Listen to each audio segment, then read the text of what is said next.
छाया, मैं कुछ दिनों के लिए दूसरे शहर जा रहा हूँ। आकाश, कुछ दिन पहले तो हम यहाँ शिफ्ट हुए हैं और तुम फिर ऐसे अकेले छोड़कर काम से जा रहे हो।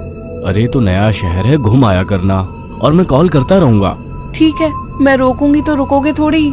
तुम फिर शुरू मत हो छाया, ये मेरा काम है। ठीक है, मैं अपना सामान लगा देती हूँ, बस अपना ख्याल रखना। आकाश अगली सुबह दूसरे शहर के लिए निकल गया। अपना काम खत्म करके जब वो लौटने लगा, अचानक मौसम खराब हो गया और बारिश की वजह से रास्ता बंद हो चुका था। आकाश को मजबूरन फिर से एक दिन वहां रुकना पड़ा। अपनी बोरियत को दूर करने के लिए वो बाजार की ओर निकल आया। पास में ही छोटा बाजार लगा हुआ था। आकाश आधा बाजार घूम चुका था, तभी वहीं उसे एक काफी बुजुर्ग आदमी निराश बैठा दिखा। उसके पास दो छोटी छोटी मूर्ति और एक थोड़ी बड़ी मूर्ति थी, जिस पर काफी अच्छी कारीगरी की हुई थी।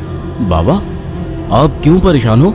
कुछ नहीं बाबूजी, बस सुबह से कुछ भी नहीं बिका। अरे बाबा, परेशान ना हो। ये मूर्ति कितने की है? एक काम कीजिए, ये 2000 रुपए है, ये मुझे दे दीजिए। बुजुर्ग ने डरते और झिझकते हुए कहा, लेकिन बेटा, ये मूर्ति शापित है। ये सब बकवास बातें होती हैं बाबा, कोई शाप वाप नहीं होता है। लाओ, ये मूर्ति मुझे दे दो। बुजुर्ग ने कांपते हाथों से उस मूर्ति को आकाश को दे दिया। रात में आकाश होटल के कमरे में गया और फोन पर छाया से बात करने लगा। उसे ठंड सी महसूस होने लगी। फोन रखकर वो सोने के लिए लेट गया।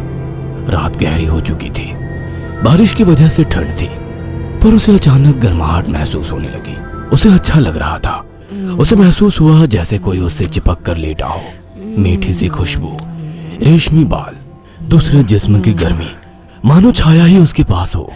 वो लगातार नींद में किसी के स्पर्श को महसूस कर रहा था। अचानक उसे अपने शरीर पर वजन महसूस हुआ। वो अचानक से उठकर बैठ गया। कमरे में बिल्कुल अंधेरा था। उस रूम की लाइट ऑन की तो देखा कमरा खाली था, कोई नहीं था। कमरा ठंडा था पर उसे पसीना आ रहा था। अगले दिन सुबह वो जल्दी होटल से निकल गया और शाम होते होते घर आ गया। छाया को फोन किया तो पता लगा वो माँ के यहाँ गई है, आज ही आने वाली है। उसके पास डुप्लीकेट चाबी थी। उसने गेट खोला और अंदर गया।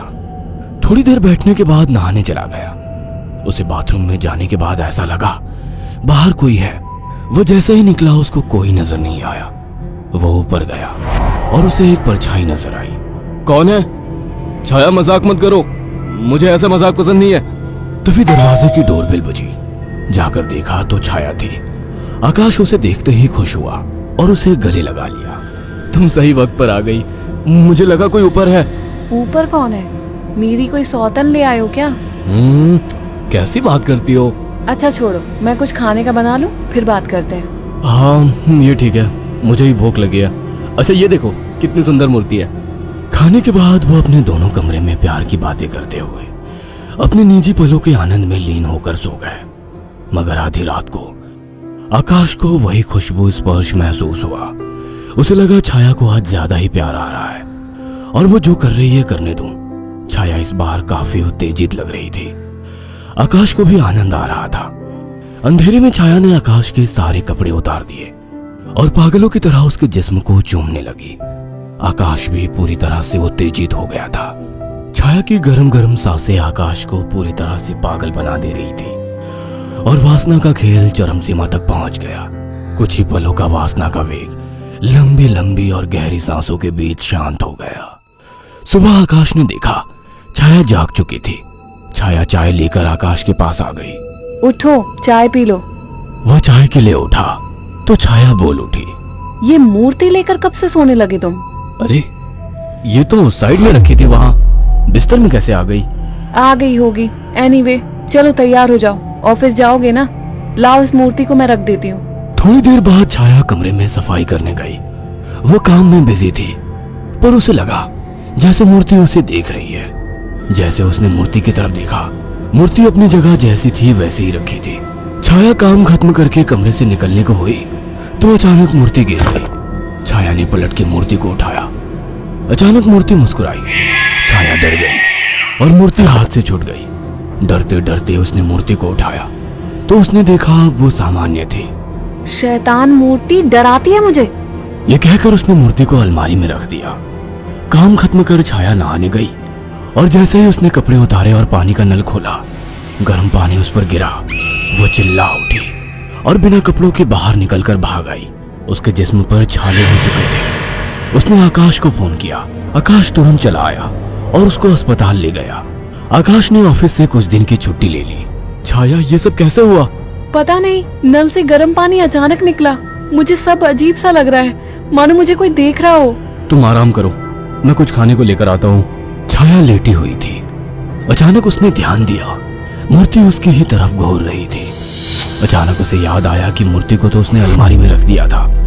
अचानक वो मूर्ति हिलने लगी। छाया चीख उठी। आकाश दौड़ता हुआ आया। क्या हुआ? ये मूर्ति अभी खुद चली थी। तुम्हारा वहम होगा छाया। मगर रात को आकाश को फिर से चुंबन के स्पर्श महसूस हुए। वो नींद में था और चाह के आंखें नहीं खोल पा रहा था, परंतु आकाश को चुंबन के स्पर्श उत्तेजित कर रहे थे। उसके मुंह से आवाजें निकल रही थी। अचानक छाया की आंख खुल गई और उसने जो देखा वह हैरान रह गई। उसने देखा कि एक लड़की काली परछाई के रूप में आकाश के कपड़े खोल रही थी और वो देखते ही चिल्लाने लगी। आकाश, वो काली परछाई! अचानक कमरे के शीशे में चटक सी आवाज आई और शीशा टूट गया। आकाश उठकर बैठ गया। ये शीशा कैसे टूटा? और तुम चिल्लाई क्यों? आकाश, वो कोई काली आत्मा थी। मैंने अभी देखा, वो तुम्हारे साथ संबंध बना रही थी। क्या तुम्हें बिल्कुल पता नहीं लगा? कौन? क्या कह रही हो? मुझे महसूस तो हुआ, पर मुझे लगा तुम हो। पागल हो क्या? ऐसी हालत में मैं संबंध बनाने की सोचूंगी? आकाश, वो एक काली परछाई थी, पर वो एक लड़की थी। तभी मुझे कल रात को जब ये सब महसूस हुआ तो मुझे कुछ अजीब सा लगा था। मुझे ऐसा होटल में महसूस हुआ कि जैसे मेरे पास कोई तो है। और अगले दिन मैं घर आ गया था। तब से जब भी सोता हूँ ऐसा कुछ होता है। मुझे लगता था कि तुम हो। तभी अचानक दोनों का ध्यान मूर्ति पर गया। आकाश ने तुरंत उस मूर्ति को बाहर फेंक दिया। कुछ दिन बाद छाया पानी पीने के लिए उठी। अचानक उसकी नजर फिर से ड्रेसिंग टेबल पर रखी मूर्ति पर पड़ी। अचानक उस मूर्ति ने काली परछाई का रूप धारण कर लिया। छाया अचानक बेहोश हो गई। कुछ देर बाद उसकी आंखें खुली तो उसे सब सपने जैसा लग रहा था।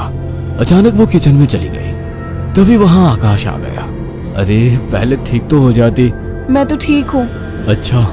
हाँ, आज तो मुझे एक अलग ही सुबह लग रही है। ओके, अब चलो आराम करो। मैंने तुम्हारे लिए कुछ दिन की छुट्टी ली है। अगर ऐसा है तो मुझे खूब प्यार करो।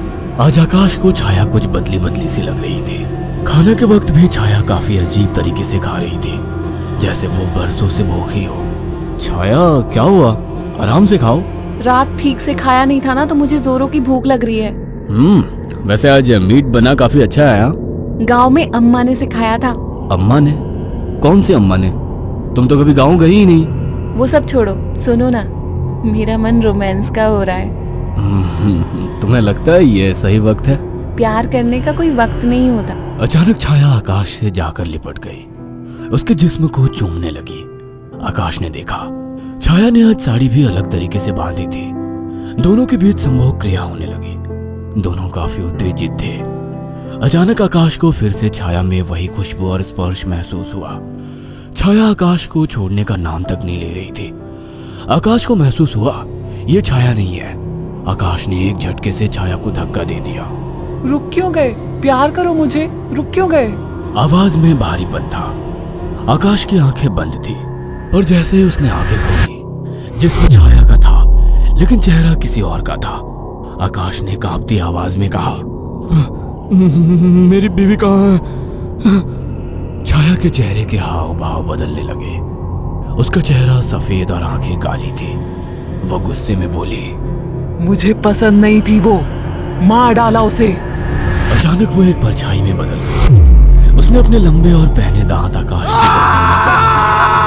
आकाश एक दिल दहला देने वाली चीख के साथ शांत पड़ गया। कुछ दिनों बाद जब घर से बदबू आने लगी तो पड़ोसियों ने पुलिस को बुलाया तो देखा दोनों की लाश बहुत बुरी तरह से कटी पड़ी है और सड़नी शुरू हो चुकी थी।